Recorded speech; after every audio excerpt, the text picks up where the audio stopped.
A história de Macaíba se inicia de fato em 1614, a partir da distribuição das Seis Marias, que faziam parte do espaço da cidade.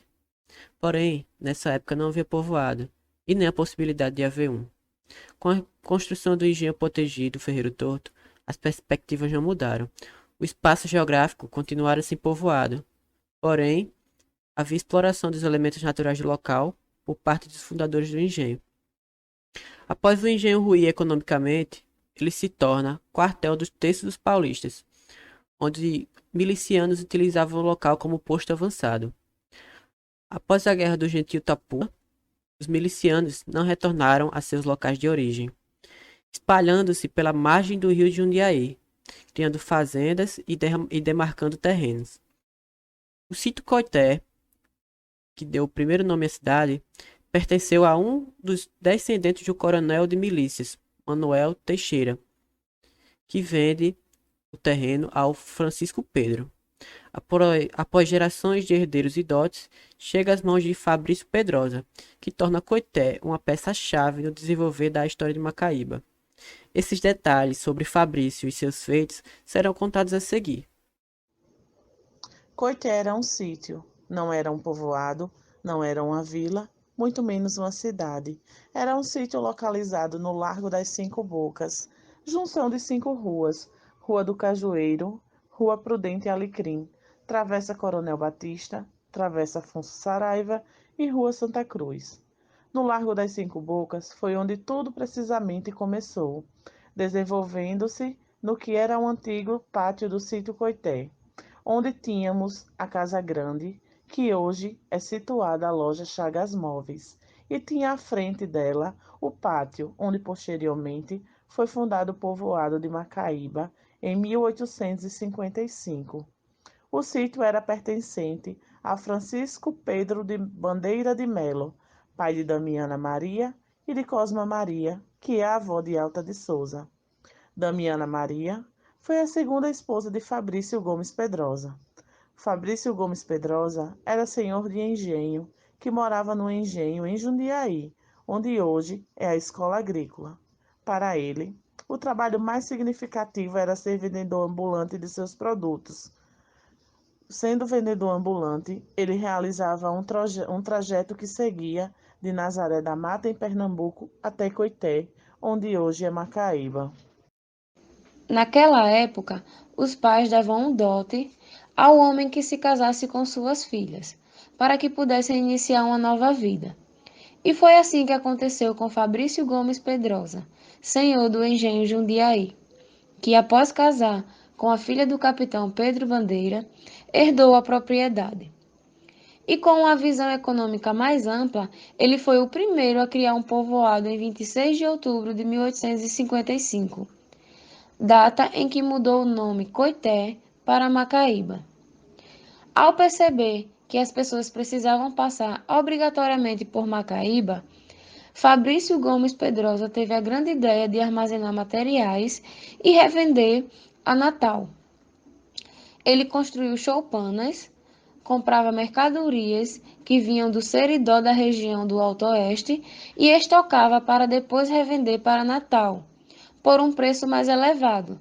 Ou seja, a mercadoria que ele comprava por um preço pequeno, ele revendia em um preço multiplicado por 10. Como, por exemplo, se ele comprasse algo no valor de R$ 10, ele revendia por 100. E foi assim que Fabrício Gomes Pedrosa ficou milionário em curto período de tempo. Depois disso, Fabrício convidou seus amigos, com os quais ele comercializava, e propôs a criação de uma feira, pois naquela época os grandes centros comerciais eram as feiras, como até hoje existe e temos a nossa. Foi deste modo que surgiu a Feira da Macaíba, pouco tempo antes dele completar ano. O nome Macaíba surgiu por causa da palmeira que Fabrício Gomes Pedrosa começou a cultivar em sua fazenda. Ele batizou o povoado com o nome Macaíba no dia 26 de outubro de 1855, data do seu aniversário. Deste modo, se deu origem ao povoado da Macaíba. Em 1879, no dia 7 de fevereiro, Macaíba deixou de ser considerada povoado e teve sua ampliação à vila. Quando houve essa ampliação à vila, em Macaíba passou a existir a Câmara dos Vereadores, ou seja, a partir do momento em que Macaíba deixa de ser considerada povoado e passa a ser considerada vila, passa-se a existir a Câmara dos Vereadores, onde quem governava era o presidente da Câmara, pois naquela época ainda não existia prefeito. Na Câmara dos Vereadores, eles falavam principalmente sobre o comércio local, pois tudo girava em torno da economia. Só em 1889 é que Macaíba foi instituída como cidade, porém ainda não era emancipada. Para se discutir história e falar sobre o passado, precisamos ter em mente que a história é um campo aberto e em constante mudança. Diante de novas fontes, trouxemos alguns pontos dos quais hoje tem novas informações. O nome Coité. Alguns dizem que o nome Coité se deu por causa de uma planta típica da região. Entretanto, há quem diga que foi por causa de um riacho. Por que essa contradição e o que de fato originou o nome Coité? O nome Coité não se deu por causa de uma árvore local. Pode-se considerar um erro histórico. Essa associação se deu por conta de uma tradição que foi tida por muito tempo como fonte de informação daquela época. O próprio Câmara Cascudo falava que o nome Coité se deu em função de uma planta. Porém, tempos depois, surgiu novas fontes que asseguravam que o nome Coité surgiu por causa de um riacho. Essas fontes indicam que em mapas holandeses é possível ver que em 1614 já existia na região de Jundiaí um riacho. Esse riacho era chamado de Riacho de Coité e foi a partir daí que se originou o sítio Coité, designado pelo proprietário Manuel Teixeira. Desse modo, fontes indicam que ele deve ter se inspirado nesse riacho para denominar o sítio que era muito comum na região. Em alguns artigos e textos, falam-se que Fabrício Gomes Pedrosa morava no solar do Ferreiro Torto. Não, ele nunca morou no solar. Ele morava no Engenho Jundiaí, onde hoje é a escola agrícola, antes de casar-se com Damiana e morar no sítio Coité. Macaíba não recebia navios. Tinha apenas um pequeno porto, onde é localizada a Praça da Maré, em que só embarcavam canoas e botes, pois não havia profundidade para navios nem barcos. Eles só podiam navegar se a maré estivesse alta. Outra informação que foi muito difundida e que na verdade é inverídica é a informação de que a Ponte de Ferro foi responsável por quebrar o comércio de Macaíba. Na verdade, a diminuição do comércio de Macaíba se deu pela criação de novas estradas que ligavam Macaíba e outras cidades a Natal, pois antes era dificultoso chegar a Natal, porque Natal era formada por dunas, mas, com o passar do tempo, estradas foram abertas e ligadas a Natal. Desse modo, diminuiu-se o fluxo de comércio em Macaíba.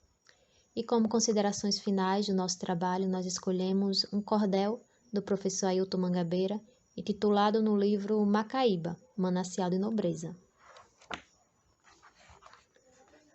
O nome do cordel se chama Macaíba, Manancial de Nobreza, e nele está escrito assim: Macaíba, terra amada, histórica que é uma beleza, filhos ilustres aqui brotam, manancial de nobreza, desde a sua fundação, deste solo, deste chão, tidos como realeza.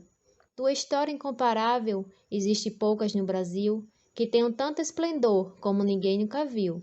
Macaíba é mesmo assim, é para você e para mim, Macaíba, terra gentil. O nome primitivo da nossa querida cidade era Coité, minha gente, com muita simplicidade. Manuel Casado colocou, a vila emergente batizou. De Coité é pura dignidade. Fabrício Gomes Pedrosa, tido fundador da cidade, mas Coité já existia, para nossa felicidade. Na verdade, não fundou, ele apenas mudou Macaíba para a eternidade. Ano de 77, Macaíba se emancipou. Desligou-se de São Gonçalo, a cidade festejou, e foi muita alegria, liberdade e primazia, é tudo um esplendor. 27 de outubro, dia da emancipação, é com muita alegria e muita satisfação. Macaíba independente, orgulho que o povo sente de alma e coração.